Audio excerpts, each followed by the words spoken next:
After Ahab's death, Moab rebelled against Israel. Now Ahaziah had fallen through the lattice of his upper room in Samaria and injured himself. So he sent messengers saying to them, "Go and consult Baal-zebub, the god of Ekron, to see if I will recover from this injury."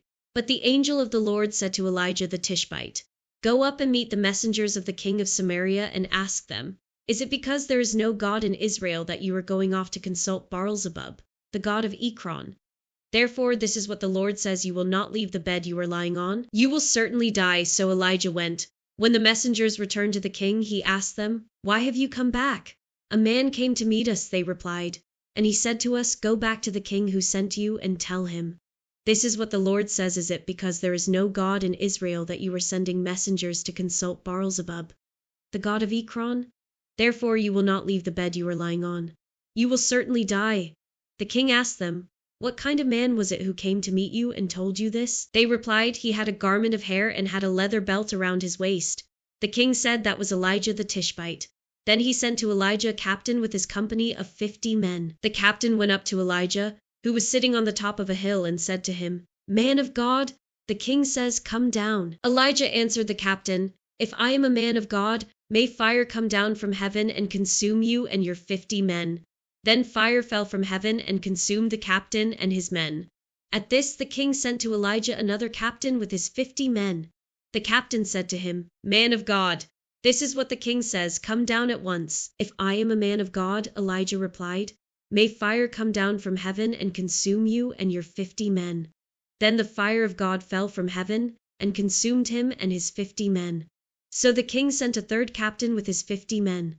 This third captain went up and fell on his knees before Elijah. "Man of God," he begged, "please have respect for my life and the lives of these 50 men, your servants. See, fire has fallen from heaven and consumed the first 2 captains and all their men. But now have respect for my life." The angel of the Lord said to Elijah, "Go down with him. Do not be afraid of him." So Elijah got up and went down with him to the king. He told the king, "This is what the Lord says, is it because there is no God in Israel for you to consult that you have sent messengers to consult Baal-zebub, the god of Ekron? Because you have done this, you will never leave the bed you are lying on. You will certainly die."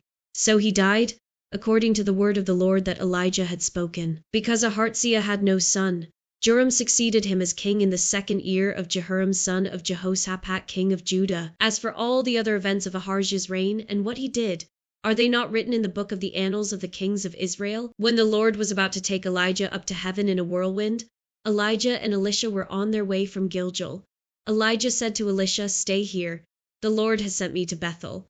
But Elisha said, "As surely as the Lord lives and as you live, I will not leave you." So they went down to Bethel. The company of the prophets at Bethel came out to Elisha and asked, "Do you know that the Lord is going to take your master from you today?" "Yes, I know," Elisha replied, "so be quiet."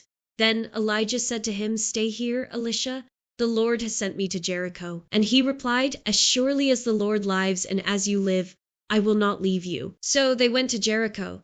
The company of the prophets at Jericho went up to Elisha and asked him, "Do you know that the Lord is going to take your master from you today?" "Yes, I know," he replied, "so be quiet."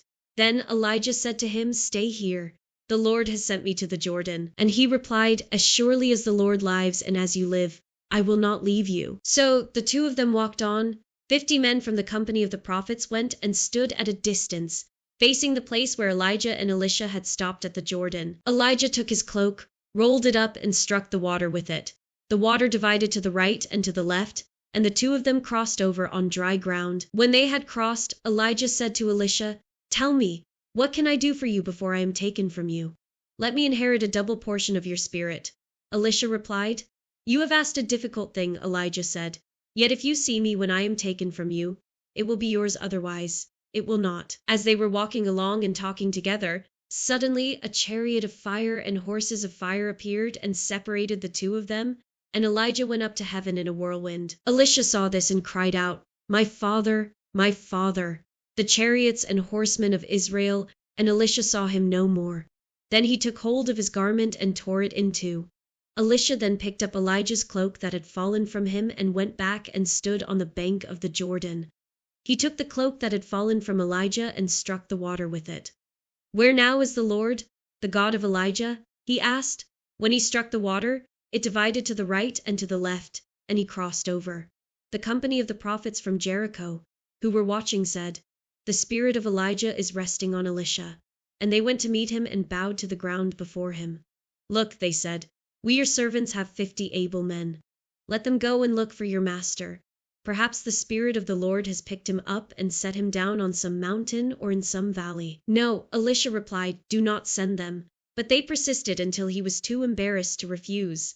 So he said, "Send them." And they sent 50 men, who searched for 3 days but did not find him. When they returned to Elisha, who was staying in Jericho, he said to them, "Didn't I tell you not to go?" The people of the city said to Elisha, "Look, our lord, this town is well situated, as you can see, but the water is bad and the land is unproductive." "Bring me a new bowl," he said, "and put salt in it." So they brought it to him. Then he went out to the spring and threw the salt into it, saying, "This is what the Lord says, I have healed this water. Never again will it cause death or make the land unproductive." And the water has remained pure to this day, according to the word Elisha had spoken. From there Elisha went up to Bethel. As he was walking along the road, some boys came out of the town and jeered at him. "Get out of here, Baldy." They said, "Get out of here, Baldy." He turned around, looked at them, and called down a curse on them in the name of the Lord. Then 2 bears came out of the woods and mauled 42 of the boys.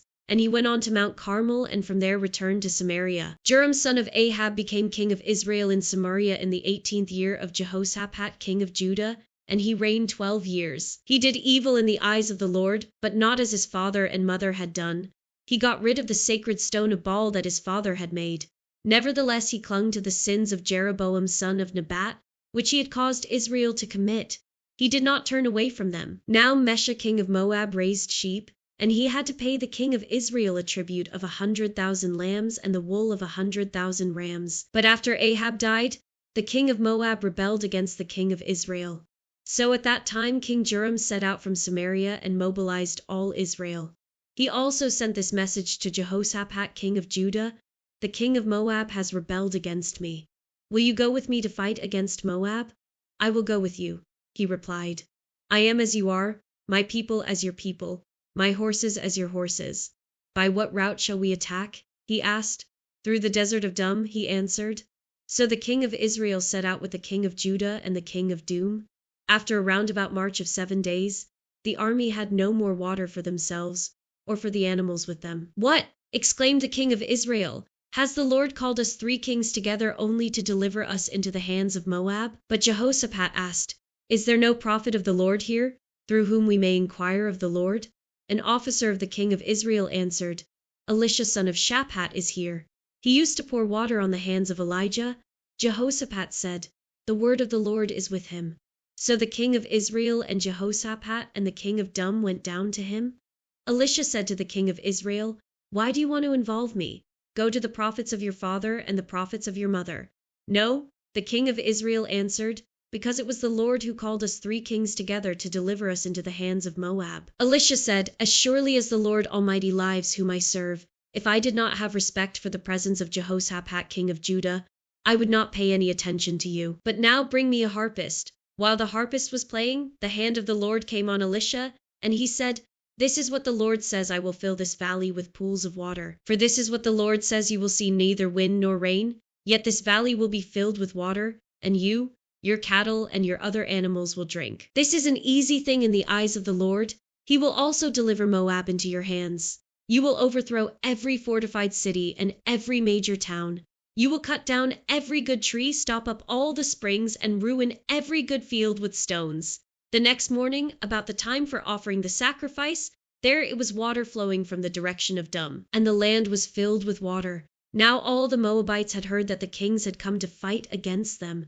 So every man, young and old, who could bear arms was called up and stationed on the border. When they got up early in the morning, the sun was shining on the water. To the Moabites across the way, the water looked red like blood. "That's blood," they said. "Those kings must have fought and slaughtered each other. Now to the plunder Moab." But when the Moabites came to the camp of Israel, the Israelites rose up and fought them until they fled. And the Israelites invaded the land and slaughtered the Moabites. They destroyed the towns, and each man threw a stone on every good field until it was covered. They stopped up all the springs and cut down every good tree. Only Kir Harizeth was left with its stones in place, but men armed with slings surrounded it and attacked it. When the king of Moab saw that the battle had gone against him, he took with him 700 swordsmen to break through to the king of Dum, but they failed. Then he took his firstborn son, who was to succeed him as king, and offered him as a sacrifice on the city wall. The fury against Israel was great. They withdrew and returned to their own land. The wife of a man from the company of the prophets cried out to Elisha, "Your servant, my husband, is dead, and you know that he revered the Lord. But now his creditor is coming to take my 2 boys as his slaves." Elisha replied to her, "How can I help you? Tell me, what do you have in your house?" "Your servant has nothing there at all," she said, "except a small jar of olive oil." Elisha said, "Go around and ask all your neighbors for empty jars. Don't ask for just a few. Then go inside and shut the door behind you and your sons. Pour oil into all the jars, and as each is filled, put it to one side." She left him and shut the door behind her and her sons. They brought the jars to her, and she kept pouring. When all the jars were full, she said to her son, "Bring me another one." But he replied, "There is not a jar left." Then the oil stopped flowing. She went and told the man of God, and he said, "Go, sell the oil and pay your debts. You and your sons can live on what is left." One day Elisha went to Shunem, and a well-to-do woman was there, who urged him to stay for a meal. So whenever he came by, he stopped there to eat. She said to her husband, "I know that this man who often comes our way is a holy man of God. Let's make a small room on the roof and put in it a bed and a table, a chair and a lamp for him. Then he can stay there whenever he comes to us." One day when Elisha came, he went up to his room and lay down there. He said to his servant Gehazi, "Call the Shunammite." So he called her, and she stood before him. Elisha said to him, "Tell her, you have gone to all this trouble for us. Now what can be done for you? Can we speak on your behalf to the king or the commander of the army?" She replied, "I have a home among my own people." "What can be done for her?" Elisha asked. Gehazi said, "She has no son, and her husband is old." Then Elisha said, "Call her." So he called her, and she stood in the doorway. About this time next year, Elisha said, "You will hold a son in your arms." "No, my lord," she objected. "Please, man of God, don't mislead your servant." But the woman became pregnant, and the next year about that same time she gave birth to a son, just as Elisha had told her. The child grew, and one day he went out to his father, who was with the reapers. He said to his father, "My head, my head." His father told a servant, "Carry him to his mother." After the servant had lifted him up and carried him to his mother, the boy sat on her lap until noon, and then he died. She went up and laid him on the bed of the man of God, then shut the door and went out. She called her husband and said, "Please send me one of the servants and a donkey so I can go to the man of God quickly and return." "Why go to him today?" he asked. "It's not the new moon or the Sabbath." "That's all right," she said. She saddled the donkey and said to her servant, "Lead on. Don't slow down for me unless I tell you." So she set out and came to the man of God at Mount Carmel. When he saw her in the distance, the man of God said to his servant Gehazi, "Look, there's the Shunammite. Run to meet her and ask her, 'Are you all right? Is your husband all right? Is your child all right?'" "Everything is all right," she said. When she reached the man of God at the mountain, she took hold of his feet. Gehazi came over to push her away, but the man of God said, "Leave her alone. She is in bitter distress, but the Lord has hidden it from me and has not told me why." "Did I ask you for a son, my lord?" she said. "Didn't I tell you, don't raise my hopes?" Elisha said to Gehazi, "Tuck your cloak into your belt, take my staff in your hand, and run. Don't greet anyone you meet, and if anyone greets you, do not answer. Lay my staff on the boy's face." But the child's mother said, "As surely as the Lord lives and as you live, I will not leave you." So he got up and followed her. Gehazi went on ahead and laid the staff on the boy's face, but there was no sound or response. So Gehazi went back to meet Elisha and told him, "The boy has not awakened." When Elisha reached the house, there was the boy lying dead on his couch. He went in, shut the door on the 2 of them, and prayed to the Lord. Then he got on the bed and lay on the boy, mouth to mouth, eyes to eyes, hands to hands. As he stretched himself out on him, the boy's body grew warm. Elisha turned away and walked back and forth in the room, and then got on the bed and stretched out on him once more. The boy sneezed 7 times and opened his eyes. Elisha summoned Gehazi and said, "Call the Shunammite." And he did. When she came, he said, "Take your son." She came in, fell at his feet, and bowed to the ground. Then she took her son and went out. Elisha returned to Gilgal, and there was a famine in that region. While the company of the prophets was meeting with him, he said to his servant, "Put on the large pot and cook some stew for these prophets." One of them went out into the fields to gather herbs and found a wild vine and picked as many of its gourds as his garment could hold. When he returned, he cut them up into the pot of stew, though no one knew what they were. The stew was poured out for the men, but as they began to eat it, they cried out, "Man of God, there is death in the pot," and they could not eat it. Elisha said, "Get some flour." He put it into the pot and said, "Serve it to the people to eat." And there was nothing harmful in the pot. A man came from Baal Shalishar, bringing the man of God 20 loaves of barley bread baked from the first ripe grain, along with some heads of new grain. "Give it to the people to eat," Elisha said. "How can I set this before 100 men?" his servant asked, but Elisha answered, "Give it to the people to eat, for this is what the Lord says they will eat and have some left over." Then he set it before them, and they ate and had some left over, according to the word of the Lord. Now Naaman was commander of the army of the king of Aram.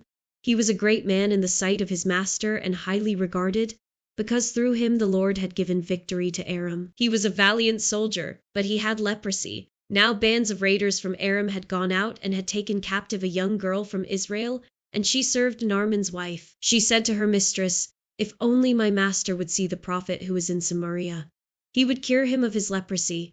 Naaman went to his master and told him what the girl from Israel had said. "By all means go." The king of Aram replied, "I will send a letter to the king of Israel." So Naaman left, taking with him 10 talents of silver, 6,000 shekels of gold, and 10 sets of clothing. The letter that he took to the king of Israel read with this letter, "I am sending my servant Naaman to you so that you may cure him of his leprosy." As soon as the king of Israel read the letter, he tore his robes and said, "Am I God? Can I kill and bring back to life? Why does this fellow send someone to me to be cured of his leprosy? See how he is trying to pick a quarrel with me." When Elisha the man of God heard that the king of Israel had torn his robes, he sent him this message, "Why have you torn your robes? Have the man come to me, and he will know that there is a prophet in Israel." So Naaman went with his horses and chariots and stopped at the door of Elisha's house. Elisha sent a messenger to say to him, "Go, wash yourself 7 times in the Jordan, and your flesh will be restored, and you will be cleansed." But Naaman went away angry and said, "I thought that he would surely come out to me and stand and call on the name of the Lord his God, wave his hand over the spot and cure me of my leprosy. Are not Abarna and Pharpar, the rivers of Damascus, better than all the waters of Israel? Couldn't I wash in them and be cleansed?" So he turned and went off in a rage. Naaman's servants went to him and said, "My father, if the prophet had told you to do some great thing, would you not have done it? How much more then, when he tells you, 'Wash and be cleansed'?" So he went down and dipped himself in the Jordan 7 times, as the man of God had told him, and his flesh was restored and became clean like that of a young boy. Then Naaman and all his attendants went back to the man of God. He stood before him and said, "Now I know that there is no God in all the world except in Israel. So please accept a gift from your servant." The prophet answered, "As surely as the Lord lives, whom I serve, I will not accept a thing." And even though Naaman urged him, he refused. "If you will not," said Naaman, "please let me, your servant, be given as much earth as a pair of mules can carry. For your servant will never again make burnt offerings and sacrifices to any other god but the Lord. But may the Lord forgive your servant for this one thing when my master enters the temple of Rimmon to bow down, and he is leaning on my arm, and I have to bow there also when I bow down in." The temple of Rimmon! May the Lord forgive your servant for this. "Go in peace," Elisha said. After Naaman had traveled some distance, Gehazi, the servant of Elisha the man of God, said to himself, "My master was too easy on Naaman, this Aramean, by not accepting from him what he brought. As surely as the Lord lives, I will run after him and get something from him." So Gehazi hurried after Naaman. When Naaman saw him running toward him, he got down from the chariot to meet him. "Is everything all right?" he asked. "Everything is all right," Gehazi answered. "My master sent me to say, 2 young men from the company of the prophets have just come to me from the hill country of Ephraim. Please give them a talent of silver and 2 sets of clothing." "By all means take 2 talents," said Naaman. He urged Gehazi to accept them, and then tied up the 2 talents of silver in 2 bags with 2 sets of clothing. He gave them to 2 of his servants, and they carried them ahead of Gehazi. When Gehazi came to the hill, he took the things from the servants and put them away in the house. He sent the men away, and they left. When he went in and stood before his master, Elisha asked him, "Where have you been?" Gehazi?" "Your servant didn't go anywhere," Gehazi answered.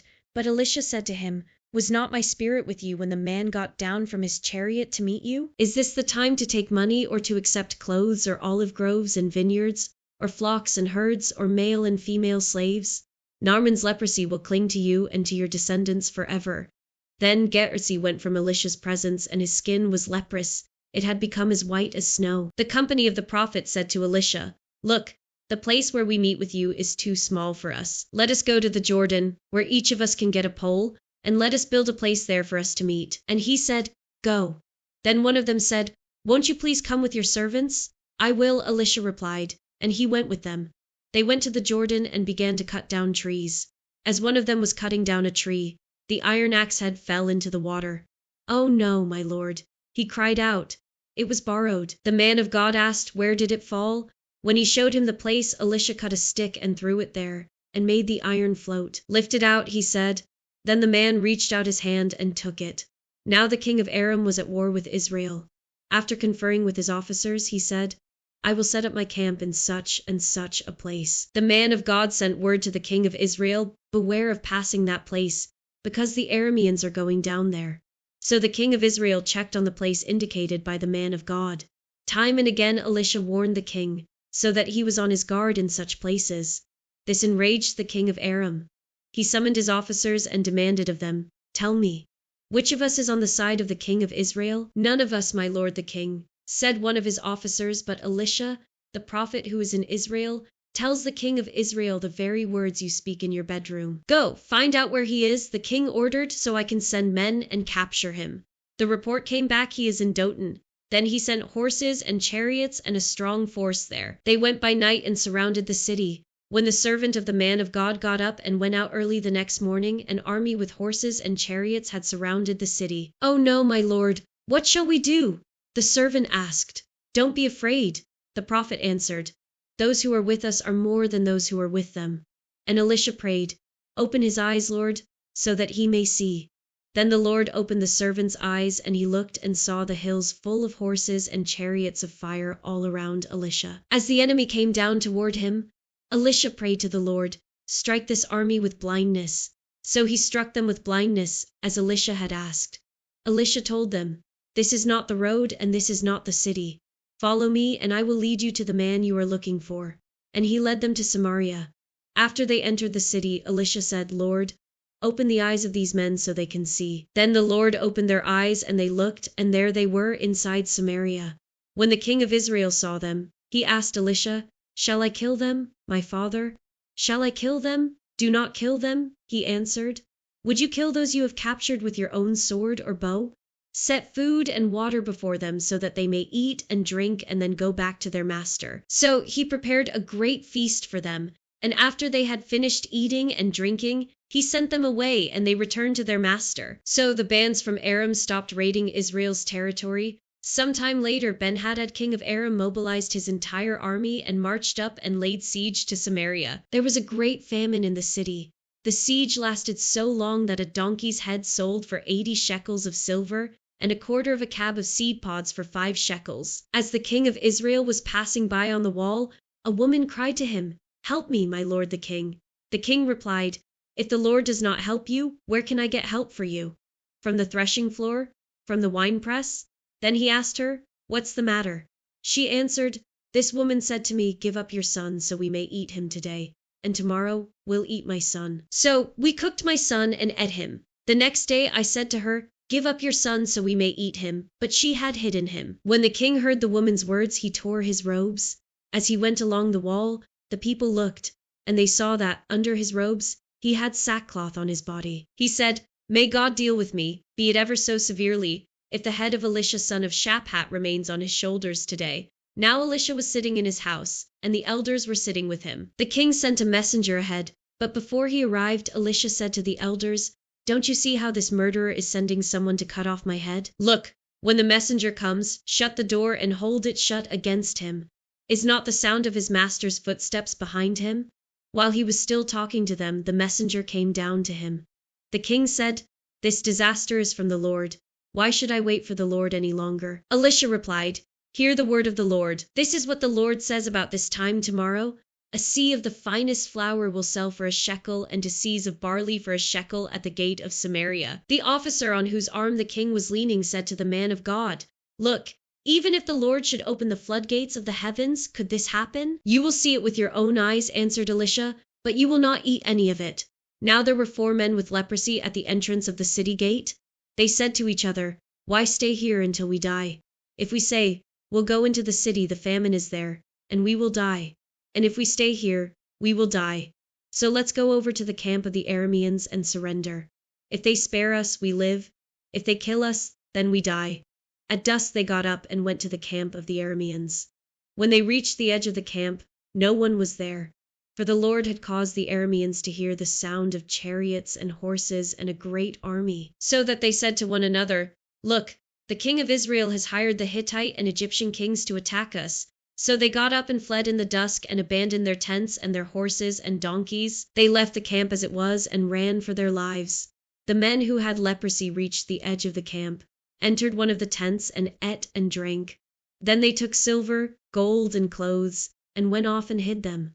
They returned and entered another tent and took some things from it and hid them also. Then they said to each other, "What we're doing is not right.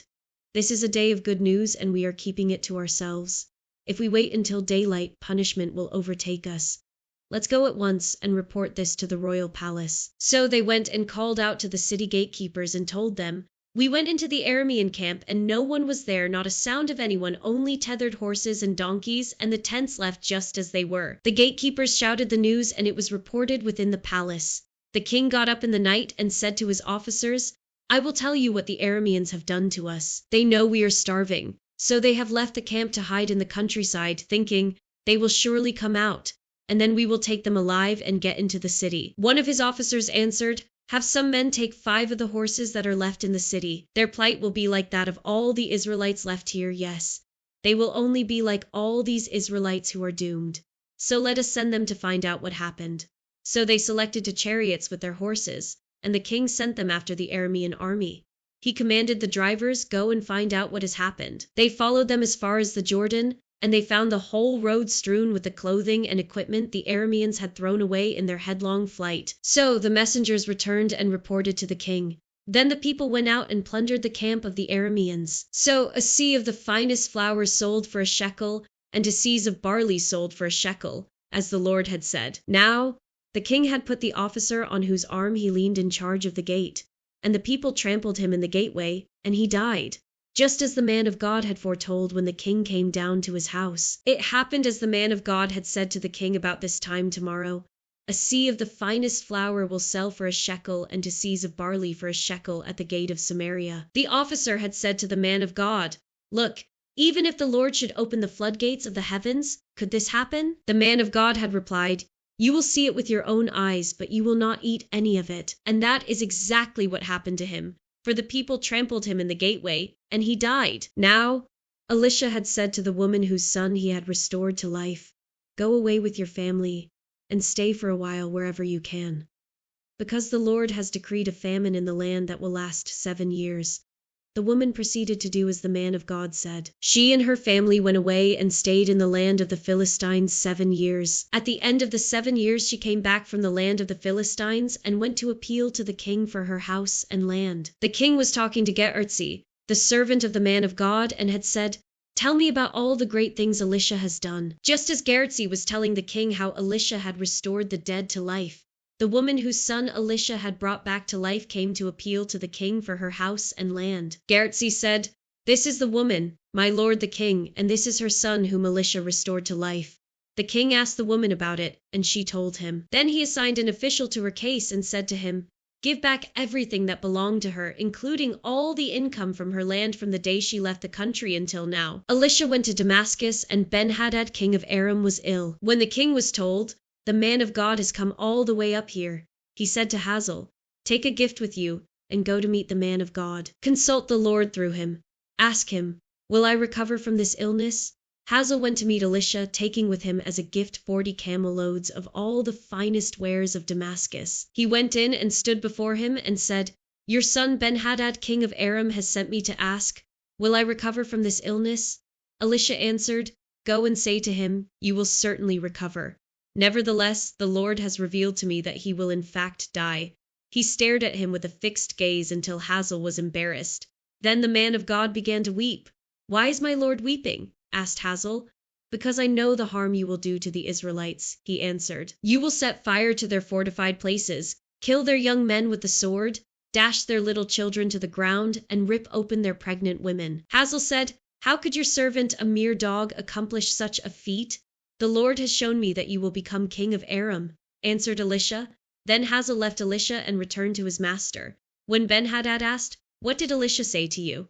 Hazael replied, "He told me that you would certainly recover." But the next day he took a thick cloth, soaked it in water, and spread it over the king's face, so that he died. Then Hazael succeeded him as king, in the 5th year of Joram son of Ahab king of Israel. When Jehoshaphat was king of Judah, Jehoram son of Jehoshaphat began his reign as king of Judah. He was 32 years old when he became king, and he reigned in Jerusalem 8 years. He followed the ways of the kings of Israel, as the house of Ahab had done, for he married a daughter of Ahab. He did evil in the eyes of the Lord. Nevertheless, for the sake of his servant David, the Lord was not willing to destroy Judah. He had promised to maintain a lamp for David and his descendants forever. In the time of Jehoram, Dum rebelled against Judah and set up its own king. So Jehoram went to Zair with all his chariots. The Edomites surrounded him and his chariot commanders, but he rose up and broke through by night. His army, however, fled back home. To this day Dum has been in rebellion against Judah. Libnah revolted at the same time. As for the other events of Jehoram's reign, and all he did, are they not written in the book of the annals of the kings of Judah? Jehoram rested with his ancestors and was buried with them in the city of David. And Aharziah his son succeeded him as king. In the 12th year of Joram son of Ahab king of Israel, Aharziah son of Jehoram king of Judah began to reign. Aharziah was 22 years old when he became king, and he reigned in Jerusalem 1 year. His mother's name was Athaliah, a granddaughter of Omri king of Israel. He followed the ways of the house of Ahab and did evil in the eyes of the Lord, as the house of Ahab had done, for he was related by marriage to Ahab's family. Aharziah went with Joram son of Ahab to war against Hazael king of Aram at Ramoth-Gilead. The Arameans wounded Joram, so King Joram returned to Jezreel to recover from the wounds the Arameans had inflicted on him at Ramoth in his battle with Hazael king of Aram. Then Aharziah son of Jehoram king of Judah went down to Jezreel to see Joram son of Ahab, because he had been wounded. The prophet Elisha summoned a man from the company of the prophets and said to him, "Tuck your cloak into your belt, take this flask of olive oil with you, and go to Ramoth-Gilead. When you get there, look for Jehu son of Jehoshaphat, the son of Nimshi. Go to him, get him away from his companions, and take him into an inner room. Then take the flask and pour the oil on his head and declare, 'This is what the Lord says, I anoint you king over Israel.' Then open the door and run, don't delay." So the young prophet went to Ramoth-Gilead. When he arrived, he found the army officers sitting together. "I have a message for you, commander," he said. "For which of us?" asked Jehu. "For you, commander," he replied. Jehu got up and went into the house. Then the prophet poured the oil on Jehu's head and declared, "This is what the Lord, the God of Israel, says, I anoint you king over the Lord's people Israel. You are to destroy the house of Ahab your master, and I will avenge the blood of my servants the prophets, and the blood of all the Lord's servants shed by Jezebel. The whole house of Ahab will perish. I will cut off from Ahab every last male in Israel, slave or free. I will make the house of Ahab like the house of Jeroboam son of Nebat, and like the house of Barsha son of Ahijah. As for Jezebel, dogs will devour her on the plot of ground at Jezreel, and no one will bury her." Then he opened the door and ran. When Jehu went out to his fellow officers, one of them asked him, "Is everything all right? Why did this maniac come to you?" "You know the man and the sort of things he says," Jehu replied. "That's not true?" they said. "Tell us." Jehu said, "Here is what he told me. This is what the Lord says, I anoint you king over Israel." They quickly took their cloaks and spread them under him on the bare steps. Then they blew the trumpet and shouted, "Jehu is king." So Jehu son of Jehoshaphat, the son of Nimshi, conspired against Joram. Now Joram and all Israel had been defending Ramoth-Gilead against Hazael king of Aram. But King Joram had returned to Jezreel to recover from the wounds the Arameans had inflicted on him in the battle with Hazael king of Aram. Jehu said, "If you desire to make me king, don't let anyone slip out of the city to go and tell the news in Jezreel." Then he got into his chariot and rode to Jezreel, because Joram was resting there and Aharziah king of Judah had gone down to see him. When the lookout standing on the tower in Jezreel saw Jehu's troops approaching, he called out, I see some troops coming. Get a horseman, Joram ordered. Send him to meet them, and ask, do you come in peace? The horseman rode off to meet Jehu and said, this is what the king says, do you come in peace? What do you have to do with peace? Jehu replied, fall in behind me. The lookout reported, the messenger has reached them, but he isn't coming back. So the king sent out a second horseman. When he came to them, he said, this is what the king says, do you come in peace? Jehu replied, what do you have to do with peace? Fall in behind me. The lookout reported, he has reached them, but he isn't coming back either. The driving is like that of Jehu son of Nimshi, he drives like a maniac. Hitch up my chariot, Joram ordered, and when it was hitched up, Joram king of Israel and Ahaziah king of Judah rode out, each in his own chariot to meet Jehu. They met him at the plot of ground that had belonged to Naboth the Jezreelite. When Joram saw Jehu, he asked, have you come in peace, Jehu? How can there be peace, Jehu replied, as long as all the idolatry and witchcraft of your mother Jezebel abound. Joram turned about and fled, calling out to Ahaziah, treachery, Ahaziah. Then Jehu drew his bow and shot Joram between the shoulders. The arrow pierced his heart and he slumped down in his chariot. Jehu said to Bidkah, his chariot officer, pick him up and throw him on the field that belonged to Naboth the Jezreelite. Remember how you and I were riding together in chariots behind Ahab his father, when the Lord spoke this prophecy against him yesterday? I saw the blood of Naboth and the blood of his sons, declares the Lord, and I will surely make you pay for it on this plot of ground, declares the Lord. Now then, pick him up and throw him on that plot in accordance with the word of the Lord. When Ahaziah king of Judah saw what had happened, he fled up the road to Beth-Haggan. Jehu chased him, shouting, kill him too. They wounded him in his chariot on the way up to Gur-near-Iblim, but he escaped to Megiddo and died there. His servants took him by chariot to Jerusalem and buried him with his ancestors in his tomb in the city of David. In the 11th year of Joram son of Ahab, Ahaziah had become king of Judah. Then Jehu went to Jezreel. When Jezebel heard about it, she put on eye makeup, arranged her hair, and looked out of a window. As Jehu entered the gate, she asked, have you come in peace, you Zimri, you murderer of your master? He looked up at the window and called out, who is on my side? Who? 2 or 3 eunuchs looked down at him. Throw her down, Jehu said. So they threw her down, and some of her blood spattered the wall and the horses as they trampled her underfoot. Jehu went in and ate and drank. Take care of that cursed woman, he said, and bury her, for she was a king's daughter. But when they went out to bury her, they found nothing except her skull, her feet, and her hands. They went back and told Jehu, who said, this is the word of the Lord that he spoke through his servant Elijah. The Tishbite on the plot of ground at Jezreel dogs will devour Jezebel's flesh. Jezebel's body will be like dung on the ground in the plot at Jezreel, so that no one will be able to say, this is Jezebel. Now there were in Samaria 70 sons of the house of Ahab. So Jehu wrote letters and sent them to Samaria to the officials of Jezreel, to the elders and to the guardians of Ahab's children. He said, you have your master's sons with you, and you have chariots and horses, a fortified city and weapons. Now, as soon as this letter reaches you, choose the best and most worthy of your master's sons, and set him on his father's throne. Then fight for your master's house. But they were terrified and said, if 2 kings could not resist him, how can we? So the palace administrator, the city governor, the elders, and the guardians sent this message to Jehu, we are your servants, and we will do anything you say. We will not appoint anyone as king. You do whatever you think best. Then Jehu wrote them a second letter, saying, if you are on my side and will obey me, take the heads of your master's sons and come to me in Jezreel by this time tomorrow. Now, the royal princes, 70 of them, were with the leading men of the city, who were rearing them. When the letter arrived, these men took the princes and slaughtered all 70 of them. They put their heads in baskets and sent them to Jehu in Jezreel. When the messenger arrived, he told Jehu, they have brought the heads of the princes. Then Jehu ordered, put them in 2 piles at the entrance of the city gate until morning. The next morning Jehu went out. He stood before all the people and said, you are innocent. It was I who conspired against my master and killed him. But who killed all these? Know then, that not a word the Lord has spoken against the house of Ahab will fail. The Lord has done what he announced through his servant Elijah. So Jehu killed everyone in Jezreel who remained of the house of Ahab, as well as all his chief men, his close friends, and his priests, leaving him no survivor. Jehu then set out and went toward Samaria. At Beth-Eked of the shepherds, he met some relatives of Ahaziah king of Judah and asked, who are you? They said, "We are relatives of Ahartsia, and we have come down to greet the families of the king and of the queen mother." "Take them alive," he ordered. So they took them alive and slaughtered them by the well of Beth-eked, 42 of them. He left no survivor. After he left there, he came upon Jehonadab son of Rechab, who was on his way to meet him. Jehu greeted him and said, "Are you in accord with me, as I am with you?"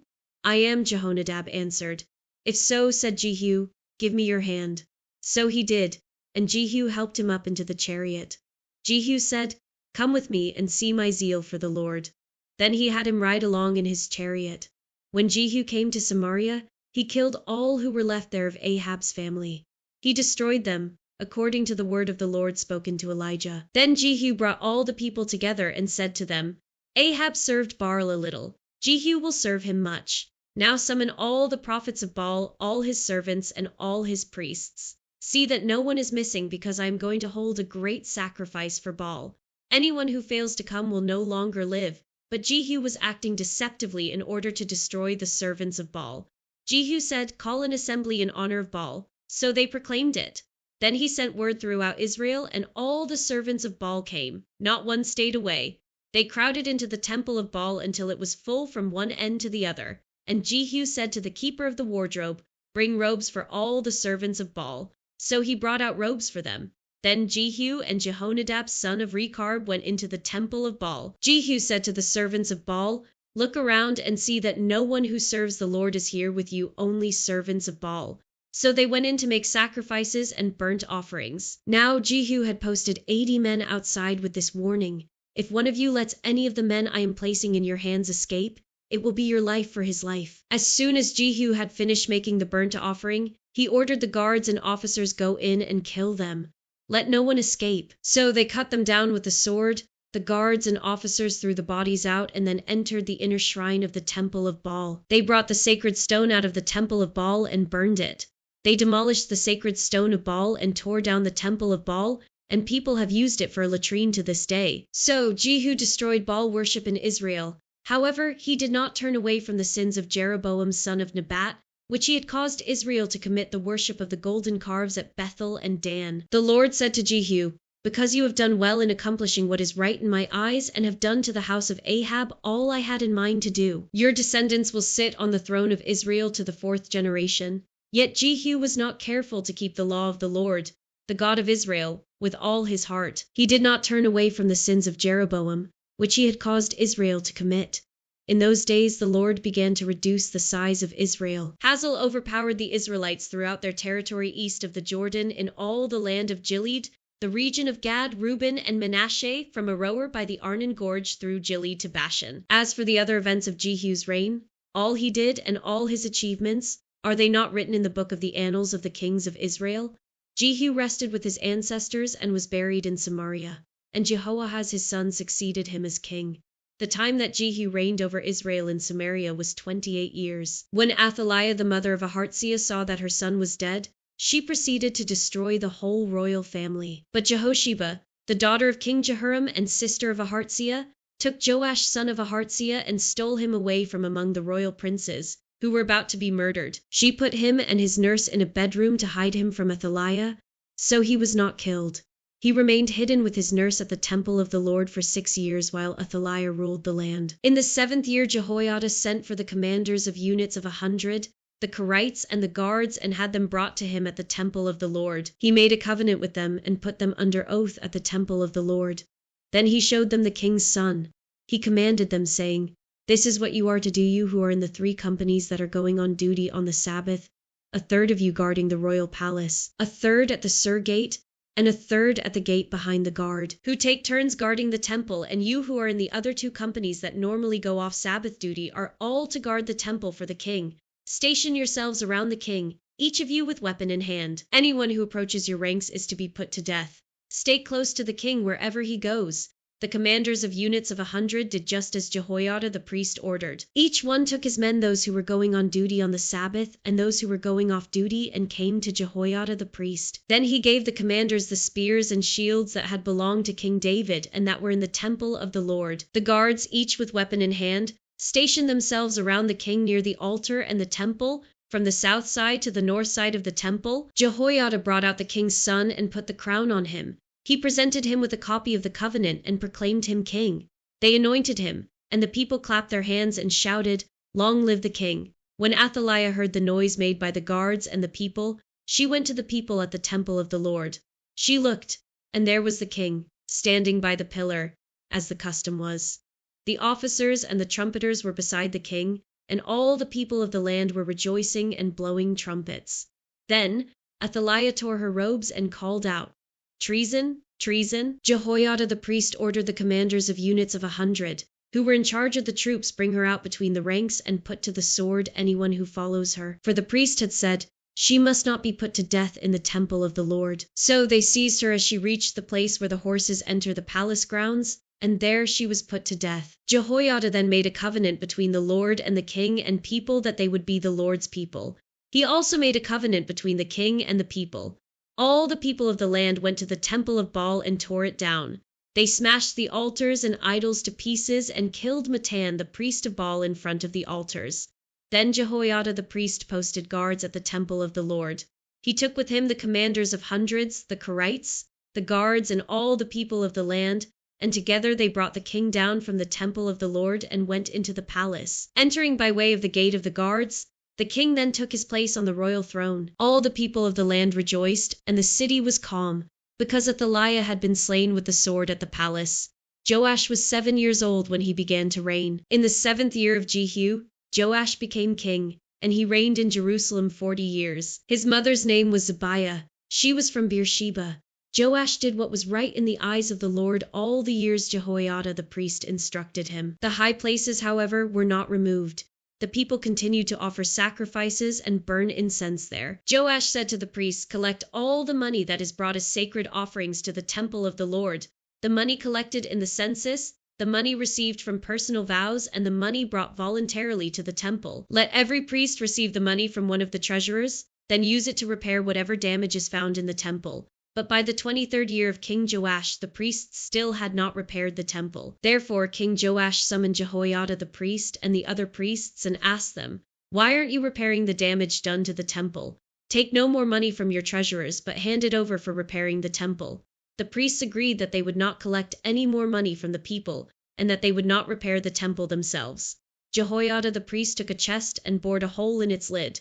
He placed it beside the altar, on the right side as one enters the temple of the Lord. The priests who guarded the entrance put into the chest all the money that was brought to the temple of the Lord. Whenever they saw that there was a large amount of money in the chest, the royal secretary and the high priest came, counted the money that had been brought into the temple of the Lord, and put it into bags. When the amount had been determined, they gave the money to the men appointed to supervise the work on the temple. With it they paid those who worked on the temple of the Lord, the carpenters and builders, the masons and stone cutters. They purchased timber and blocks of dressed stone for the repair of the temple of the Lord, and met all the other expenses of restoring the temple. The money brought into the temple was not spent for making silver basins, wick trimmers, sprinkling bowls, trumpets, or any other articles of gold or silver for the temple of the Lord. It was paid to the workers, who used it to repair the temple. They did not require an accounting from those to whom they gave the money to pay the workers, because they acted with complete honesty. The money from the guilt offerings and sin offerings was not brought into the temple of the Lord. It belonged to the priests. About this time Hazael king of Aram went up and attacked Gath and captured it. Then he turned to attack Jerusalem. But Joash king of Judah took all the sacred objects dedicated by his predecessors Jehoshaphat, Jehoram, and Aharziah, the kings of Judah, and the gifts he himself had dedicated, and all the gold found in the treasuries of the temple of the Lord and of the royal palace. And he sent them to Hazael king of Aram, who then withdrew from Jerusalem. As for the other events of the reign of Joash, and all he did, are they not written in the book of the annals of the kings of Judah? His officials conspired against him, and assassinated him at Beth Millo, on the road down to Silla. The officials who murdered him were Jozabad son of Shimith and Jehozabad son of Shomer. He died and was buried with his ancestors in the city of David, and Amaziah his son succeeded him as king. In the 23rd year of Joash son of Aharziah king of Judah, Jehoahaz son of Jehu became king of Israel in Samaria, and he reigned 17 years. He did evil in the eyes of the Lord by following the sins of Jeroboam son of Nebat, which he had caused Israel to commit, and he did not turn away from them. So the Lord's anger burned against Israel, and for a long time he kept them under the power of Hazael king of Aram and Ben-Hadad his son. Then Jehoahaz sought the Lord's favor, and the Lord listened to him, for he saw how severely the king of Aram was oppressing Israel. The Lord provided a deliverer for Israel, and they escaped from the power of Aram. So the Israelites lived in their own homes as they had before. But they did not turn away from the sins of the house of Jeroboam, which he had caused Israel to commit. They continued in them. Also, the Asherah pole remained standing in Samaria. Nothing had been left of the army of Jehoahaz except 50 horsemen, 10 chariots, and 10,000 foot soldiers, for the king of Aram had destroyed the rest and made them like the dust at threshing time. As for the other events of the reign of Jehoahaz, all he did and his achievements, are they not written in the book of the annals of the kings of Israel? Jehoahaz rested with his ancestors and was buried in Samaria, and Jehoash his son succeeded him as king. In the 37th year of Joash king of Judah, Jehoash son of Jehoahaz became king of Israel in Samaria, and he reigned 16 years. He did evil in the eyes of the Lord and did not turn away from any of the sins of Jeroboam son of Nebat, which he had caused Israel to commit. He continued in them. As for the other events of the reign of Jehoash, all he did and his achievements, including his war against Amaziah king of Judah, are they not written in the book of the annals of the kings of Israel? Jehoash rested with his ancestors, and Jeroboam succeeded him on the throne. Jehoash was buried in Samaria with the kings of Israel.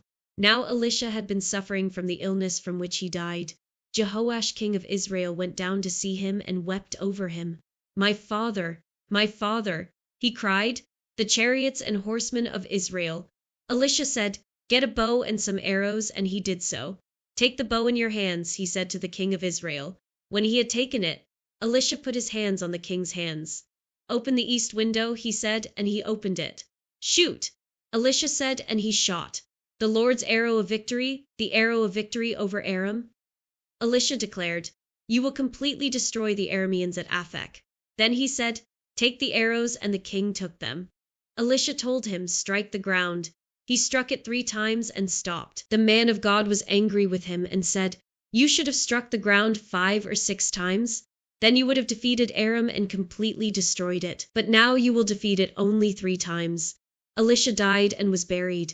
Now Moabite raiders used to enter the country every spring. Once while some Israelites were burying a man, suddenly they saw a band of raiders.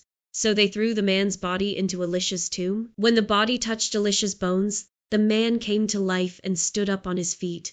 Hazael king of Aram oppressed Israel throughout the reign of Jehoahaz, but the Lord was gracious to them and had compassion and showed concern for them because of his covenant with Abraham, Isaac, and Jacob. To this day he has been unwilling to destroy them or banish them from his presence. Hazael king of Aram died, and Ben-Hadad his son succeeded him as king. Then Jehoash son of Jehoahaz recaptured from Ben-Hadad, son of Hazael, the towns he had taken in battle from his father Jehoahaz. 3 times Jehoash defeated him, and so he recovered the Israelite towns. In the 2nd year of Jehoash son of Jehoahaz king of Israel, Amaziah son of Joash king of Judah began to reign.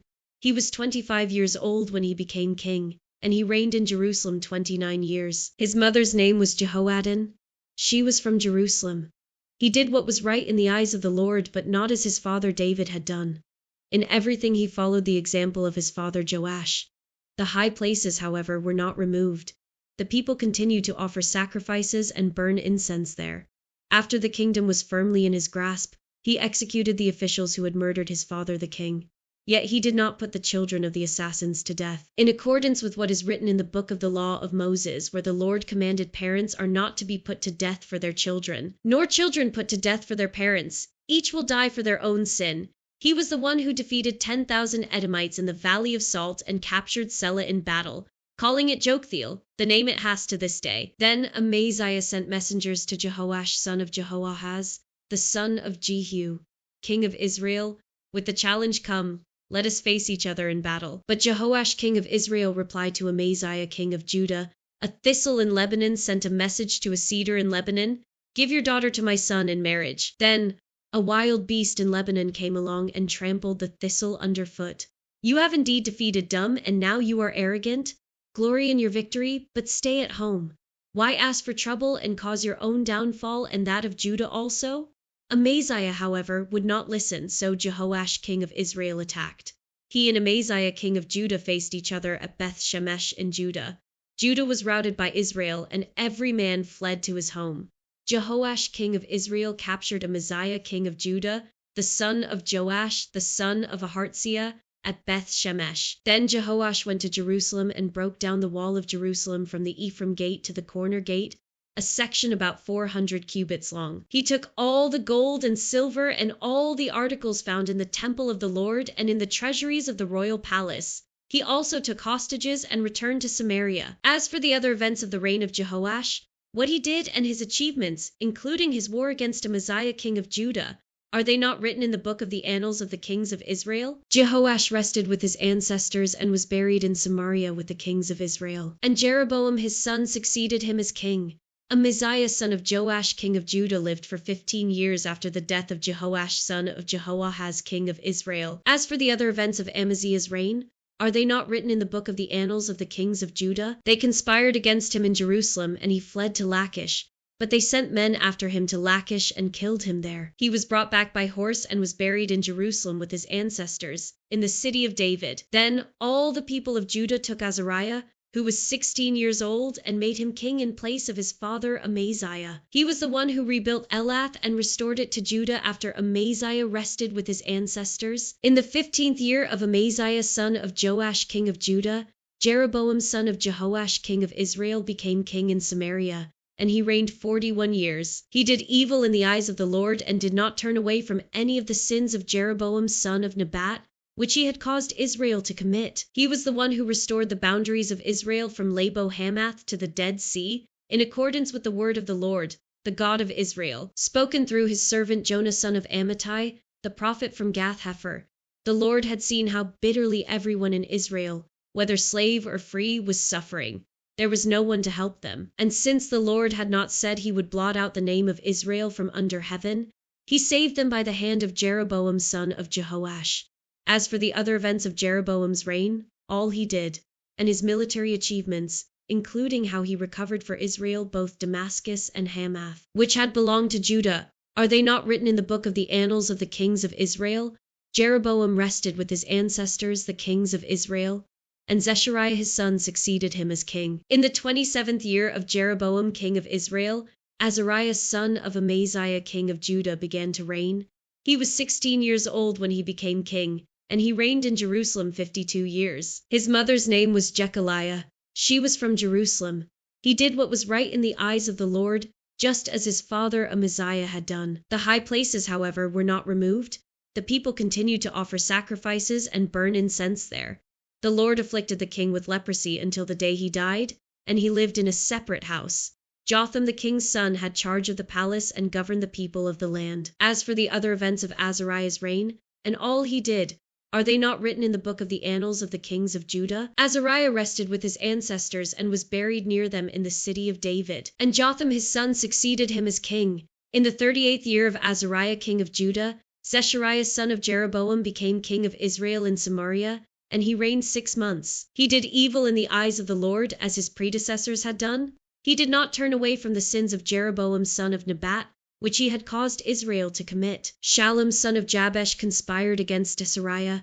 He attacked him in front of the people, assassinated him, and succeeded him as king. The other events of Zechariah's reign are written in the book of the annals of the kings of Israel. So the word of the Lord spoken to Jehu was fulfilled: your descendants will sit on the throne of Israel to the 4th generation. Shallum son of Jabesh became king in the 39th year of Uzziah king of Judah, and he reigned in Samaria 1 month.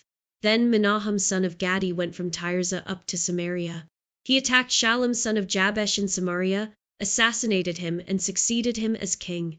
The other events of Shallum's reign and the conspiracy he led are written in the book of the annals of the kings of Israel. At that time Menahem, starting out from Tirzah, attacked Tifsar and everyone in the city and its vicinity because they refused to open their gates.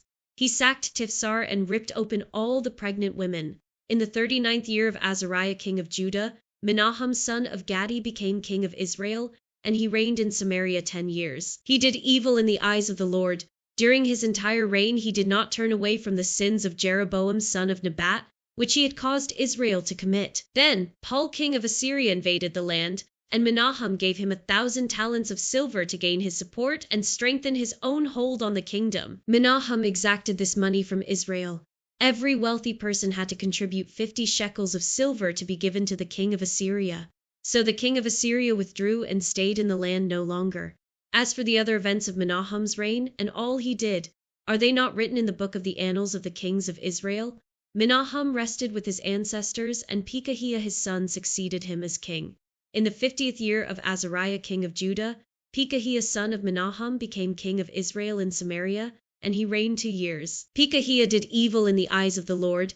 He did not turn away from the sins of Jeroboam son of Nebat, which he had caused Israel to commit. One of his chief officers, Pekah son of Remaliah, conspired against him. Taking 50 men of Gilead with him, he assassinated Pekahiah, along with Argob and Arieh, in the citadel of the royal palace at Samaria. So Pekah killed Pekahiah and succeeded him as king. The other events of Pekahiah's reign and all he did are written in the book of the annals of the kings of Israel. In the 52nd year of Azariah king of Judah, Pekah son of Remaliah became king of Israel in Samaria, and he reigned 20 years. He did evil in the eyes of the Lord. He did not turn away from the sins of Jeroboam son of Nebat, which he had caused Israel to commit. In the time of Pekah king of Israel, Tiglath-Pileser king of Assyria came and took Ijon, Abel-Beth-Maachah, Janoah, Kadesh, and Hazor. He took Gilead and Galilee, including all the land of Naphtali, and deported the people to Assyria. Then Hoshea son of Elah conspired against Pekah son of Remaliah. He attacked and assassinated him, and then succeeded him as king in the 20th year of Jotham son of Uzziah. As for the other events of Pekah's reign, and all he did, are they not written in the book of the annals of the kings of Israel? In the 2nd year of Pekah son of Remaliah king of Israel, Jotham son of Uzziah king of Judah began to reign. He was 25 years old when he became king, and he reigned in Jerusalem 16 years. His mother's name was Jerusha daughter of Zardok. He did what was right in the eyes of the Lord, just as his father Uzziah had done. The high places, however, were not removed. The people continued to offer sacrifices and burn incense there. Jotham rebuilt the upper gate of the temple of the Lord. As for the other events of Jotham's reign and what he did, are they not written in the book of the annals of the kings of Judah? In those days the Lord began to send Rezin king of Aram and Pekah son of Remaliah against Judah. Jotham rested with his ancestors and was buried with them in the city of David, the city of his father. And Ahaz his son succeeded him as king. In the 17th year of Pekah son of Remaliah, Ahaz son of Jotham king of Judah began to reign. Ahaz was 20 years old when he became king, and he reigned in Jerusalem 16 years. Unlike David his father, he did not do what was right in the eyes of the Lord his God. He followed the ways of the kings of Israel and even sacrificed his son in the fire, engaging in the detestable practices of the nations the Lord had driven out before the Israelites. He offered sacrifices and burned incense at the high places, on the hilltops and under every spreading tree. Then Rezin king of Aram and Pekah son of Remaliah king of Israel marched up to fight against Jerusalem and besieged Ahaz, but they could not overpower him. At that time, Rezin king of Aram recovered Elath for Aram by driving out the people of Judah. Edomites then moved into Elath and have lived there to this day. Has sent messengers to say to Tiglath-Pileser king of Assyria, I am your servant and vassal. Come up and save me out of the hand of the king of Aram and of the king of Israel, who are attacking me. And Ahaz took the silver and gold found in the temple of the Lord and in the treasuries of the royal palace and sent it as a gift to the king of Assyria. The king of Assyria complied by attacking Damascus and capturing it. He deported its inhabitants to Kir and put Rezin to death. Then King Ahaz went to Damascus to meet Tiglath-Pileser king of Assyria. He saw an altar in Damascus and sent to Uriah the priest a sketch of the altar, with detailed plans for its construction. So Uriah the priest built an altar in accordance with all the plans that King Ahaz had sent from Damascus and finished it before King Ahaz returned. When the king came back from Damascus and saw the altar, he approached it and presented offerings on it. He offered up his burnt offering and grain offering, poured out his drink offering, and splashed the blood of his fellowship offerings against the altar. As for the bronze altar that stood before the Lord, he brought it from the front of the temple from between the new altar and the temple of the Lord and put it on the north side of the new altar. King Ahaz then gave these orders to Uriah the priest on the large new altar. Offer the morning burnt offering and the evening grain offering, the king's burnt offering and his grain offering, and the burnt offering of all the people of the land, and their grain offering and their drink offering. Splash against this altar the blood of all the burnt offerings and sacrifices. But I will use the bronze altar for seeking guidance." And Uriah the priest did just as King Ahaz had ordered. King Ahaz cut off the side panels and removed the basins from the movable stands. He removed a sea from the bronze bowls that supported it and set it on a stone base. He took away the Sabbath canopy that had been built at the temple and removed the royal entryway outside the temple of the Lord, in deference to the king of Assyria. As for the other events of the reign of Ahaz and what he did, are they not written in the book of the annals of the kings of Judah? Ahaz rested with his ancestors and was buried with them in the city of David. And Hezekiah his son succeeded him as king. In the 12th year of Ahaz king of Judah, Hoshea son of Elah became king of Israel in Samaria, and he reigned 9 years. He did evil in the eyes of the Lord, but not like the kings of Israel who preceded him. Shalmaneser king of Assyria came up to attack Hoshea, who had been Shalmaneser's vassal and had paid him tribute. But the king of Assyria discovered that Hoshea was a traitor, for he had sent envoys to So king of Egypt, and he no longer paid tribute to the king of Assyria, as he had done year by year. Therefore Shalmaneser seized him and put him in prison. The king of Assyria invaded the entire land, marched against Samaria, and laid siege to it for 3 years. In the 9th year of Hoshea, the king of Assyria captured Samaria and deported the Israelites to Assyria. He settled them in Halah, in Gozan on the Habor River, and in the towns of the Medes. All this took place because the Israelites had sinned against the Lord their God, who had brought them up out of Egypt from under the power of Pharaoh, king of Egypt. They worshipped other gods and followed the practices of the nations the Lord had driven out before them, as well as the practices that the kings of Israel had introduced. The Israelites secretly did things against the Lord their God that were not right. From watchtower to fortified city, they built themselves high places in all their towns. They set up sacred stones and Asherah poles on every high hill and under every spreading tree. At every high place they burned incense, as the nations whom the Lord had driven out before them had done. They did wicked things that aroused the Lord's anger. They worshipped idols, though the Lord had said, "You shall not do this." The Lord warned Israel and Judah through all his prophets and seers, "Turn from your evil ways. Observe my commands and decrees, in accordance with the entire law that I commanded your ancestors to obey, and that I delivered to you through my servants the prophets." But they would not listen and were as stiff-necked as their ancestors, who did not trust in the Lord their God. They rejected his decrees and the covenant he had made with their ancestors and the statutes he had warned them to keep. They followed worthless idols and themselves became worthless. They imitated the nations around them, although the Lord had ordered them, "Do not do as they do." They forsook all the commands of the Lord their God and made for themselves to idols cast in the shape of calves and an Asherah pole. They bowed down to all the starry hosts, and they worshipped Baal. They sacrificed their sons and daughters in the fire. They practiced divination and saw omens and sold themselves to do evil in the eyes of the Lord, arousing his anger. So the Lord was very angry with Israel and removed them from his presence. Only the tribe of Judah was left, and even Judah did not keep the commands of the Lord their God. They followed the practices Israel had introduced. Therefore the Lord rejected all the people of Israel.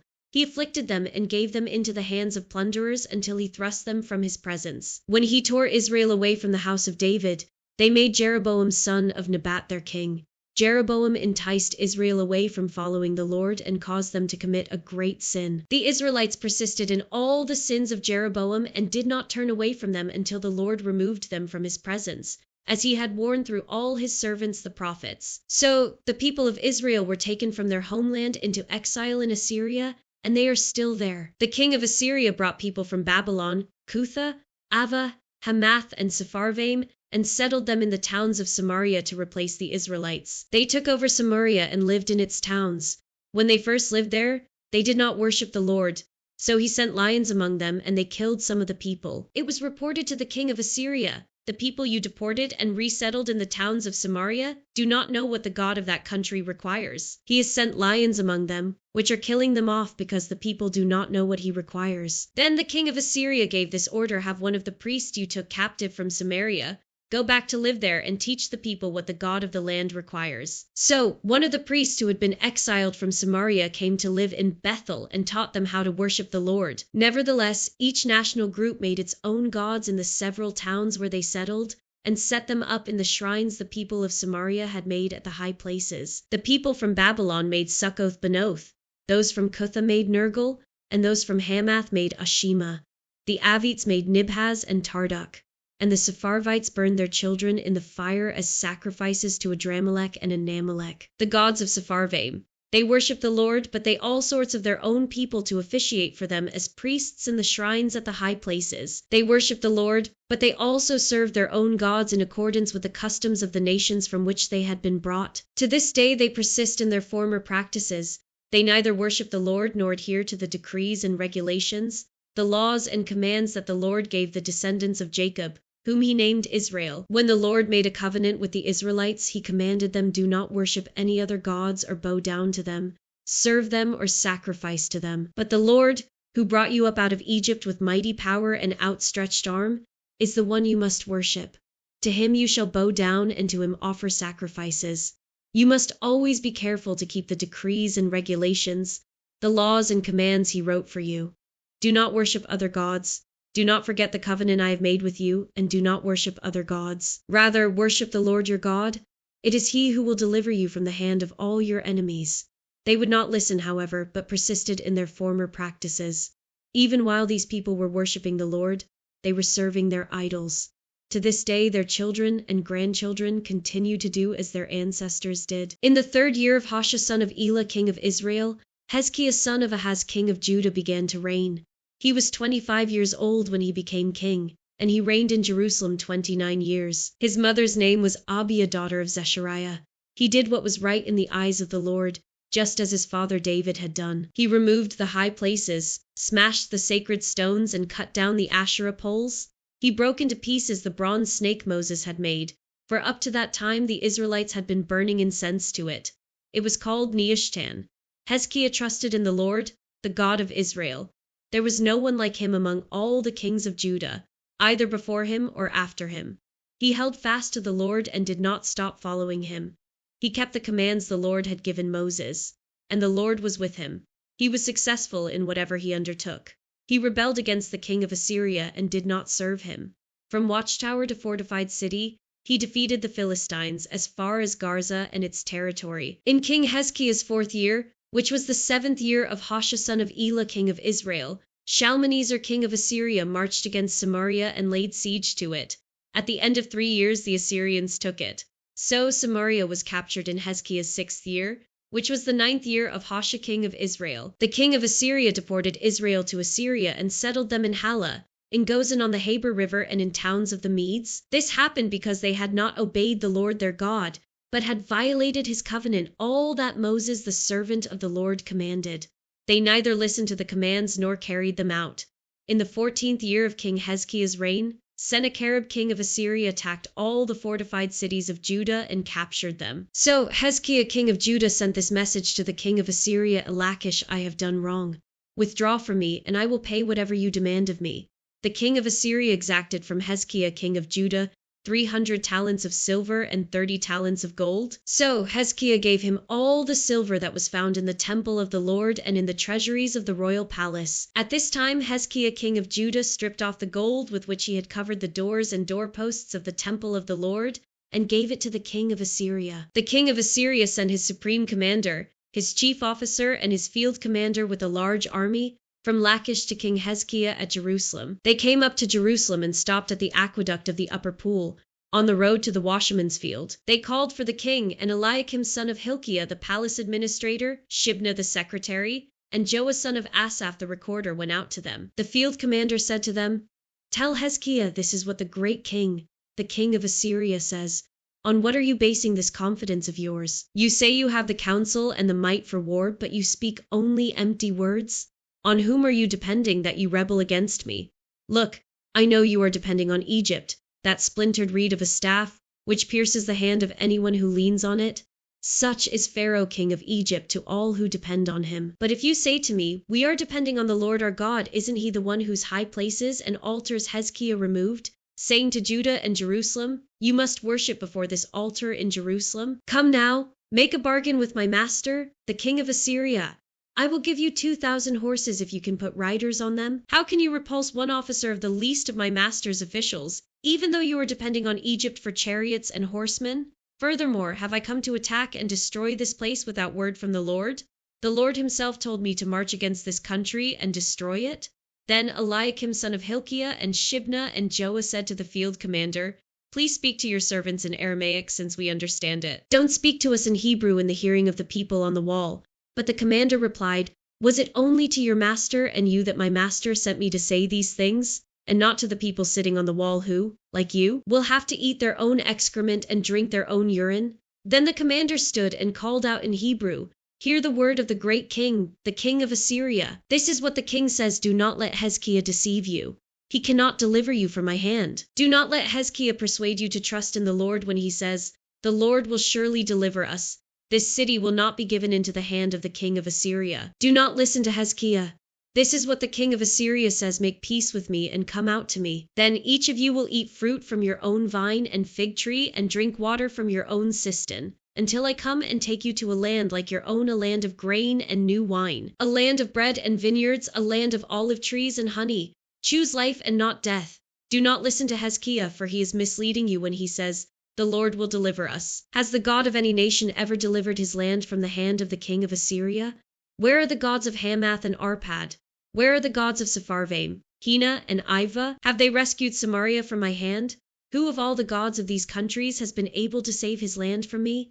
How then can the Lord deliver Jerusalem from my hand?"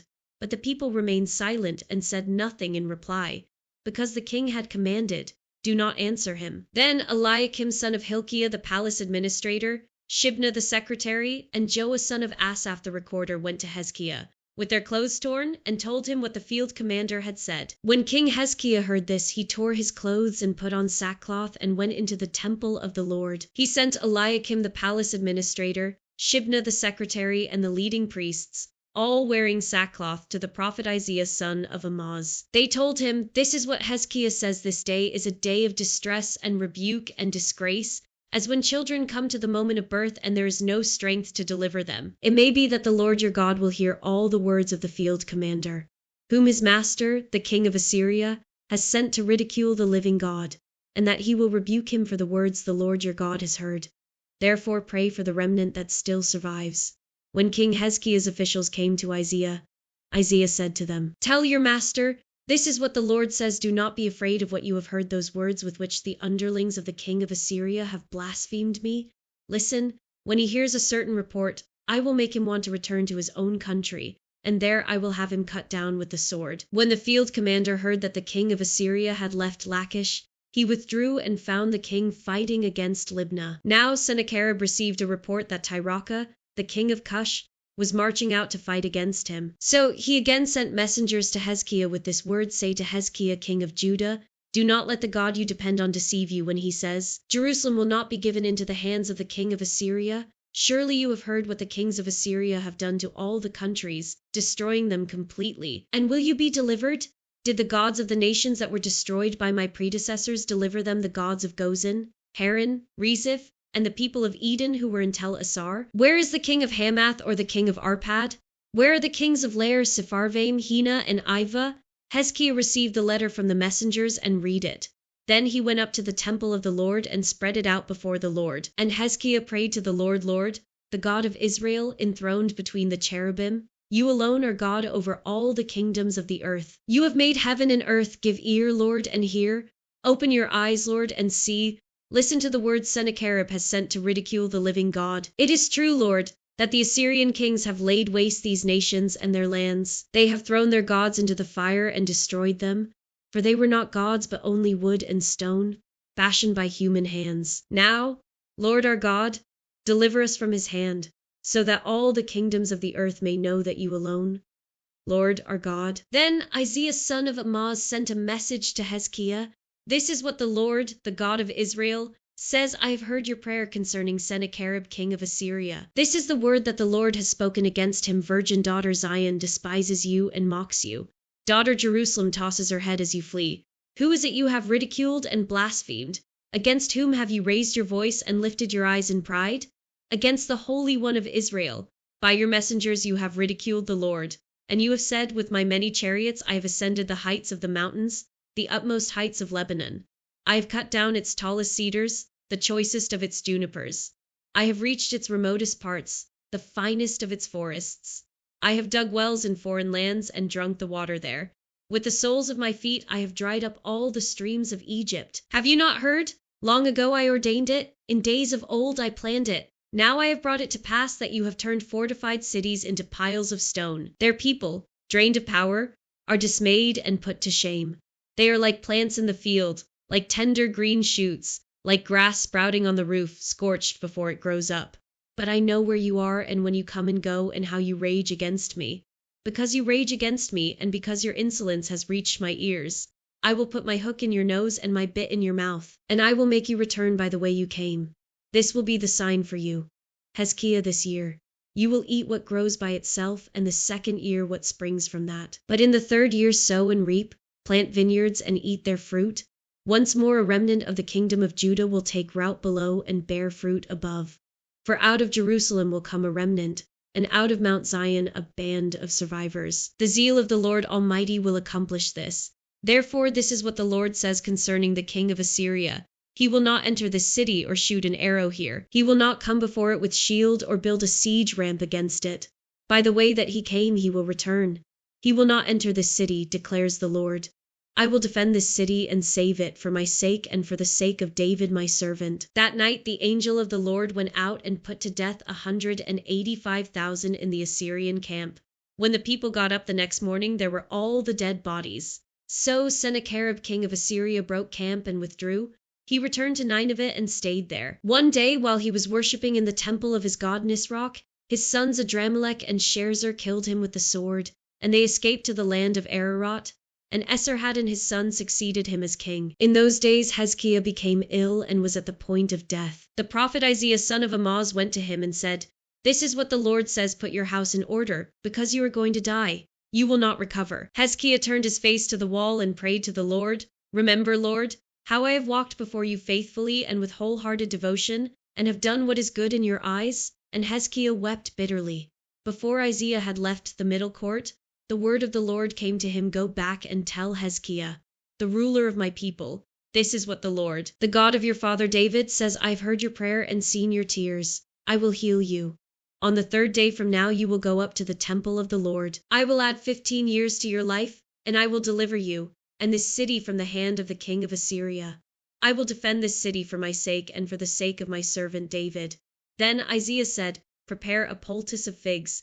They did so and applied it to the boil, and he recovered. Hezekiah had asked Isaiah, "What will be the sign that the Lord will heal me and that I will go up to the temple of the Lord on the third day from now?" Isaiah answered, "This is the Lord's sign to you that the Lord will do what he has promised. Shall the shadow go forward 10 steps, or shall it go back 10 steps? It is a simple matter for the shadow to go forward 10 steps, said Hezekiah. Rather have it go back 10 steps. Then the prophet Isaiah called on the Lord, and the Lord made the shadow go back the 10 steps it had gone down on the stairway of Ahaz. At that time Marduk-Baladan, son of Baladan, king of Babylon, sent Hezekiah letters and a gift, because he had heard of Hezekiah's illness. Hezekiah received the envoys and showed them all that was in his storehouses, the silver, the gold, the spices, and the fine olive oil, his armory, and everything found among his treasures. There was nothing in his palace or in all his kingdom that Hezekiah did not show them. Then Isaiah the prophet went to King Hezekiah and asked, "What did those men say, and where did they come from?" "From a distant land," Hezekiah replied. "They came from Babylon." The prophet asked, "What did they see in your palace?" "They saw everything in my palace," Hezekiah said.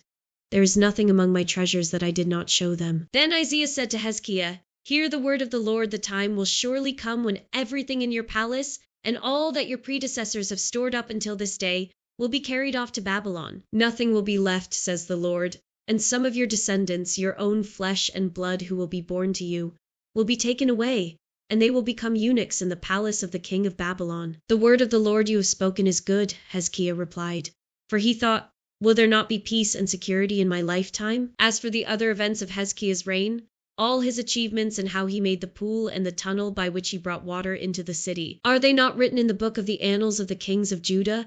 Hezekiah rested with his ancestors, and Manasseh his son succeeded him as king. Manasseh was 12 years old when he became king, and he reigned in Jerusalem 55 years. His mother's name was Hephzibah. He did evil in the eyes of the Lord, following the detestable practices of the nations the Lord had driven out before the Israelites. He rebuilt the high places his father Hezekiah had destroyed. He also erected altars to Baal and made an Asherah pole, as Ahab king of Israel had done. He bowed down to all the starry hosts and worshipped them. He built altars in the temple of the Lord, of which the Lord had said, "In Jerusalem I will put my name." In the two courts of the temple of the Lord, he built altars to all the starry hosts. He sacrificed his own son in the fire, practiced divination, sought omens, and consulted mediums and spiritists. He did much evil in the eyes of the Lord, arousing his anger. He took the carved Asherah pole he had made and put it in the temple, of which the Lord had said to David and to his son Solomon, "In this temple and in Jerusalem, which I have chosen out of all the tribes of Israel, I will put my name forever. I will not again make the feet of the Israelites wander from the land I gave their ancestors, if only they will be careful to do everything I commanded them, and will keep the whole law that my servant Moses gave them." But the people did not listen.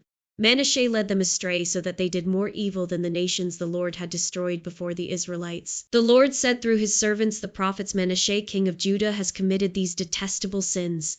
He has done more evil than the Amorites who preceded him, and has led Judah into sin with his idols. Therefore, this is what the Lord, the God of Israel, says: I am going to bring such disaster on Jerusalem and Judah that the ears of everyone who hears of it will tingle. I will stretch out over Jerusalem the measuring line used against Samaria and the plumb line used against the house of Ahab. I will wipe out Jerusalem as one wipes a dish, wiping it and turning it upside down.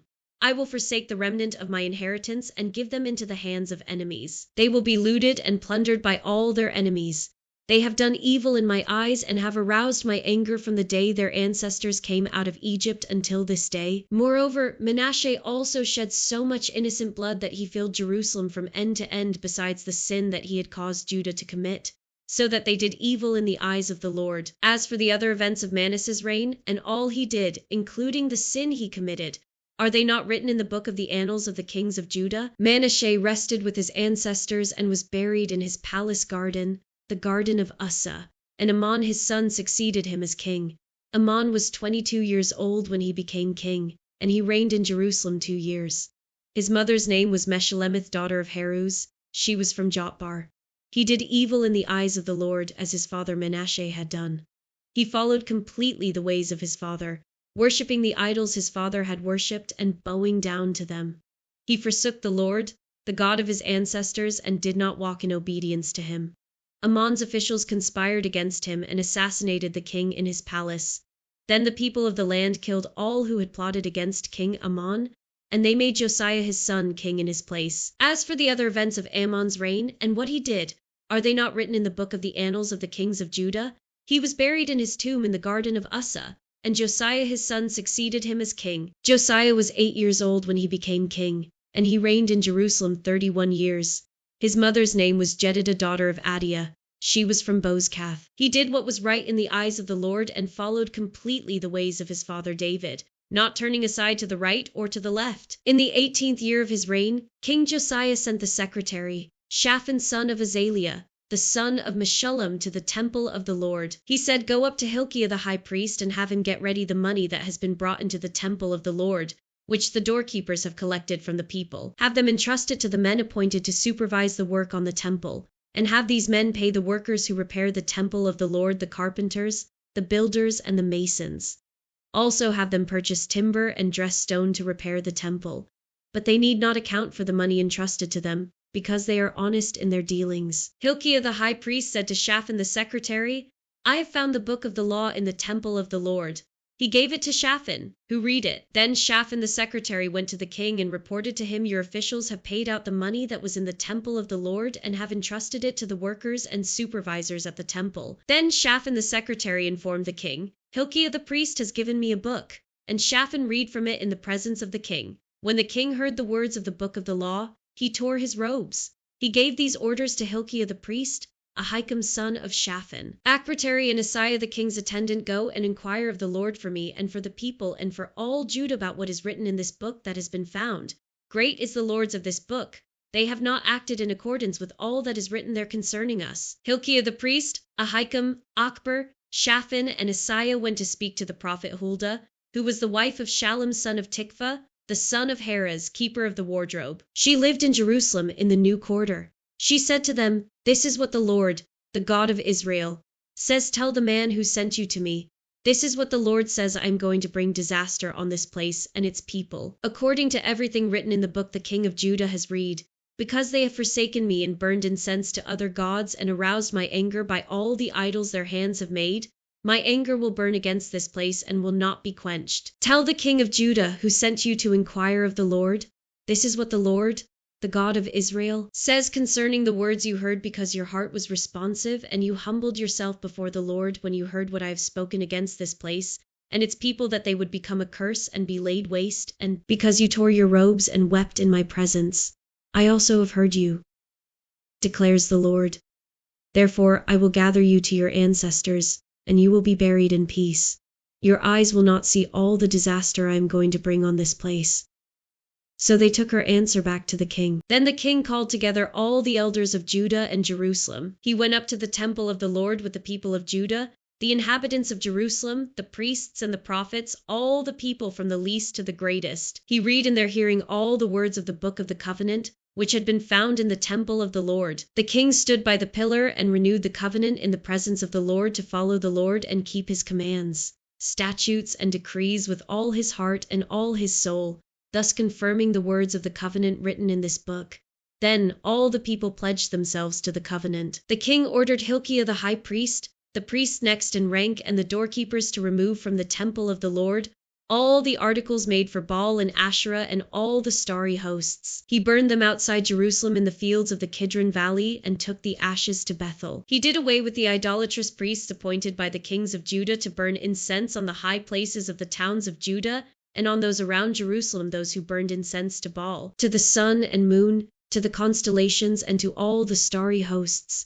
He took the Asherah pole from the temple of the Lord to the Kidron Valley outside Jerusalem and burned it there. He ground it to powder and scattered the dust over the graves of the common people. He also tore down the quarters of the male shrine prostitutes that were in the temple of the Lord, the quarters where women did weaving for Asherah. Josiah brought all the priests from the towns of Judah and desecrated the high places, from Jeba to Beersheba, where the priests had burned incense. He broke down the gateway at the entrance of the gate of Joshua the city governor, which was on the left of the city gate. Although the priests of the high places did not serve at the altar of the Lord in Jerusalem, they ate unleavened bread with their fellow priests. He desecrated Topheth, which was in the valley of Ben Hinnom, so no one could use it to sacrifice their son or daughter in the fire to Molech. He removed from the entrance to the temple of the Lord the horses that the kings of Judah had dedicated to the sun. They were in the court near the room of an official named Nathan-Melech.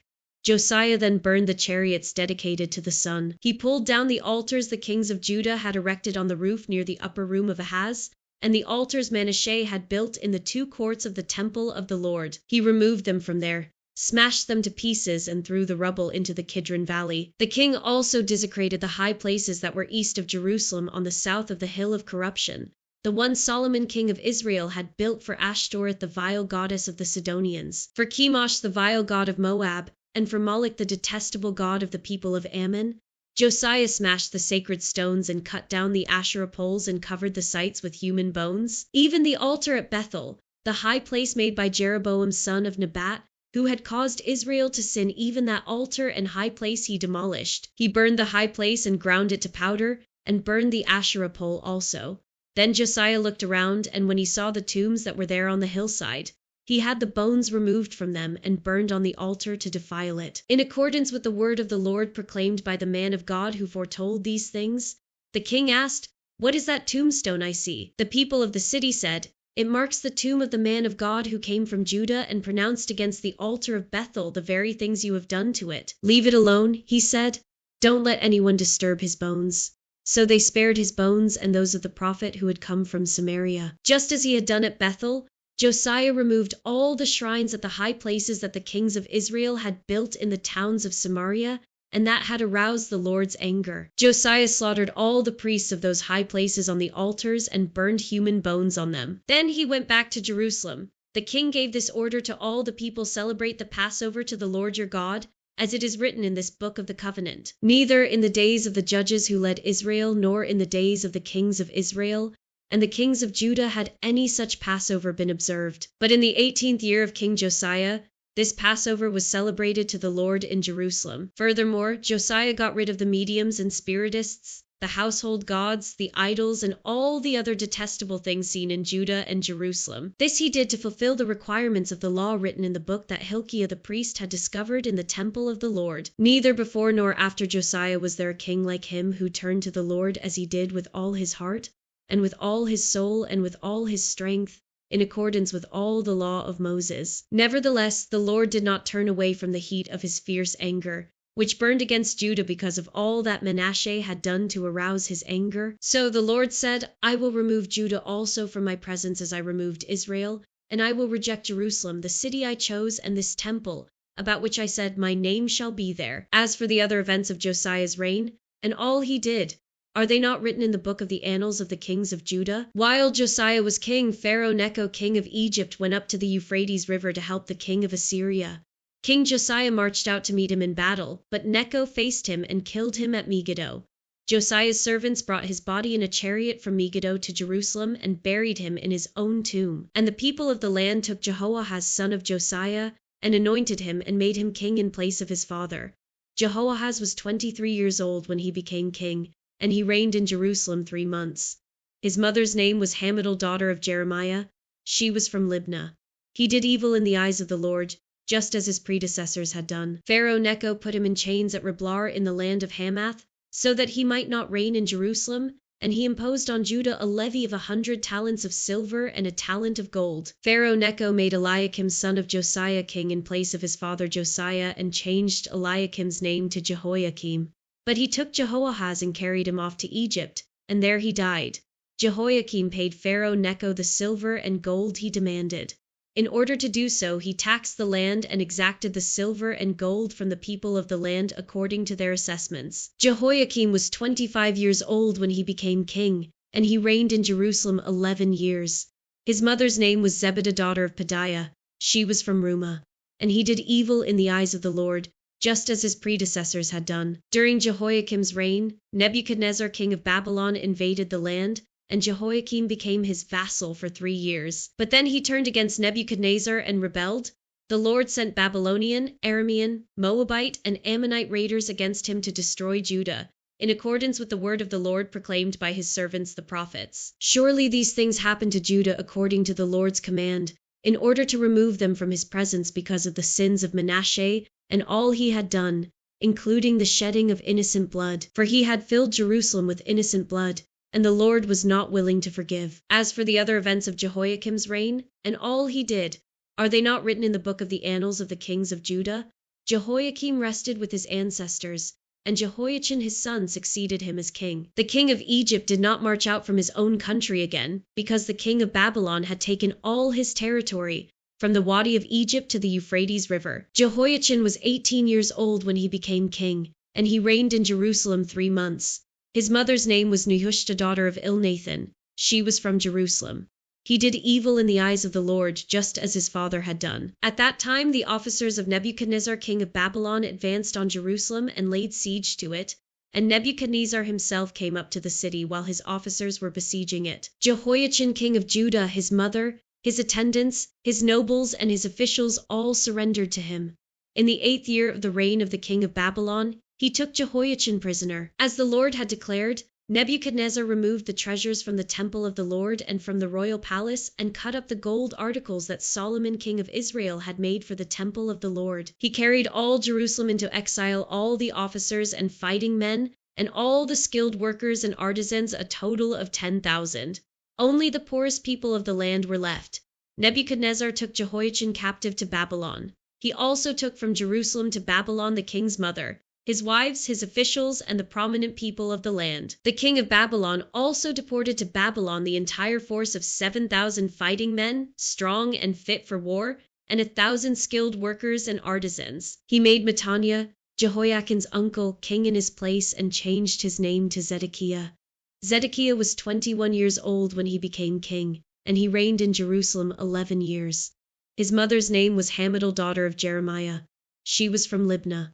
He did evil in the eyes of the Lord, just as Jehoiakim had done. It was because of the Lord's anger that all this happened to Jerusalem and Judah, and in the end he thrust them from his presence. Now Zedekiah rebelled against the king of Babylon. So, in the 9th year of Zedekiah's reign, on the 10th day of the 10th month, Nebuchadnezzar, king of Babylon, marched against Jerusalem with his whole army. He encamped outside the city and built siege works all around it. The city was kept under siege until the 11th year of King Zedekiah. By the 9th day of the 4th month, the famine in the city had become so severe that there was no food for the people to eat. Then the city wall was broken through, and the whole army fled at night through the gate between the two walls near the king's garden, though the Babylonians were surrounding the city. They fled toward the Arabah, but the Babylonian army pursued the king and overtook him in the plains of Jericho. All his soldiers were separated from him and scattered, and he was captured. He was taken to the king of Babylon at Riblah, where sentence was pronounced on him. They killed the sons of Zedekiah before his eyes. Then they put out his eyes, bound him with bronze shackles, and took him to Babylon. On the 7th day of the 5th month, in the 19th year of Nebuchadnezzar, king of Babylon, Nebuzaradan, commander of the imperial guard, an official of the king of Babylon, came to Jerusalem. He set fire to the temple of the Lord, the royal palace, and all the houses of Jerusalem. Every important building he burned down. The whole Babylonian army under the commander of the imperial guard broke down the walls around Jerusalem. Nebuzaradan, the commander of the guard, carried into exile the people who remained in the city, along with the rest of the populace and those who had deserted to the king of Babylon. But the commander left behind some of the poorest people of the land to work the vineyards and fields. The Babylonians broke up the bronze pillars, the movable stands, and the bronze sea that were at the temple of the Lord, and they carried the bronze to Babylon. They also took away the pots, shovels, wick trimmers, dishes, and all the bronze articles used in the temple service. The commander of the imperial guard took away the censers and sprinkling bowls, all that were made of pure gold or silver, the bronze from the two pillars, the sea, and the movable stands, which Solomon had made for the temple of the Lord, was more than could be weighed. Each pillar was 18 cubits high. The bronze capital on top of one pillar was 3 cubits high, and was decorated with a network and pomegranates of bronze all around. The other pillar, with its network, was similar.